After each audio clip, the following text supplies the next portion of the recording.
We're here today with Lillyan Hendershot in her business, Branding Iron. Lily, tell us a little bit about your business. Well, the Branding Iron is a location that has 3 small businesses located inside.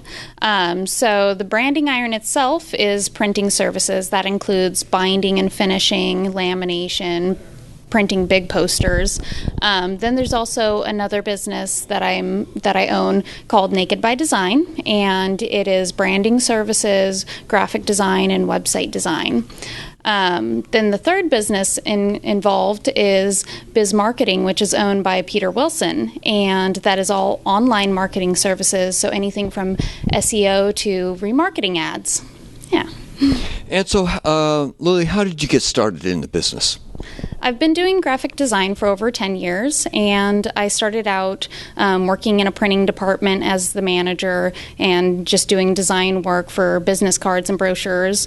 And after many years of working there, I decided to go out on my own with graphic design. So before doing so, I went through schooling and received my master's in media design, and then I started taking on clients on my own and working out of my home, and then eventually got to the place where Mesfin, my co-owner for the Branding Iron, he had approached me and said, well, maybe we should start doing printing services because a lot of my clients for Naked by Design were also needing to print what we were designing.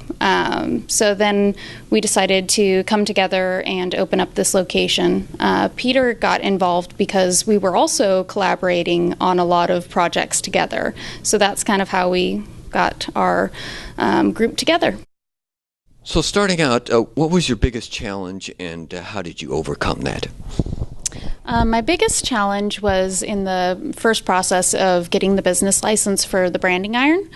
We were doing an LLC, which meant that there were 3 parts: the city, the state, and the LLC itself. And in the initial phase of filing paperwork, we'd wanted to make a revision to it. What we didn't realize is that the process of making one revision would take a month, and that revision held up our ability to obtain leases on equipment and get our bank account for the business rolling. So there was quite a holdup as a result. What top 3 business tips for other entrepreneurs is something that you could relate to helping other people out in starting business? Okay, my first tip would be to do networking. We're a member of the Chamber of Commerce and also BNI, which is Business Networking International, and having a group of other business owners that you can ask questions to, build relationships with, and refer business to is really helpful. So that would be the first thing. The second thing I would say would be to get involved in your community and do volunteer work. And the reason why is people that are in the community are going to pay attention to who sponsors are for events, who they see at the customer service booth for a festival. The businesses that are out there and getting involved are really the ones that are going to do better in the long run. The third thing I would say is to do local advertising, getting involved with businesses like My Edmonds News for if you're in Edmonds, or Linwood Today, different places that you can advertise online, on TV, on the radio, just getting the word out that your business exists. And so why did you decide to locate here in Edmonds? Well, I live in Edmonds, and I've lived in other areas, including Shoreline and Marysville, and really, I love Edmonds. It's a really tight-knit community, but it's also big, and so there's a lot of room for expansion. I like the idea of being so close to the water, and there are so many fun things to do around here as well. You mentioned networking around. Are there any business organizations that you're involved with, Chamber of Commerce, Economic Development? Yes, I am a member and ambassador for the Chamber of Commerce. I also serve on the foundation, which is what raises money to do all of the events. And then for the Economic Alliance, I've spoke there one class about website design. Yes, for other business owners that are thinking of getting started, I would say first sit down and figure out what your goals are. What do you want to accomplish with this business? For me, I wanted to help other small businesses to succeed. That was my number one goal. And so how I do that is with the business branding, the graphic design, and the printing. So what are your goals and how are you going to accomplish them?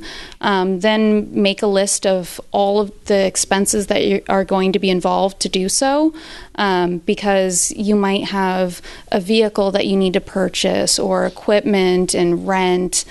All these things are going to add up, so you need to know how much you're bringing in to take care of those expenses, as well as how much you're bringing in to take care of employees that you might have, and then really, planning out how you're going to carry through. The timeline is really important. So you might anticipate something to take 2 months, and then it might drag out to 3 or 4. So are you ready for switches in the timeline and things that might hold you up? What do you think that you can name one biggest factor in your success today? I would say that would be the connections in the community, really getting to know people in your surrounding communities, whether it be just in your neighborhood or with organizations that you're associated with.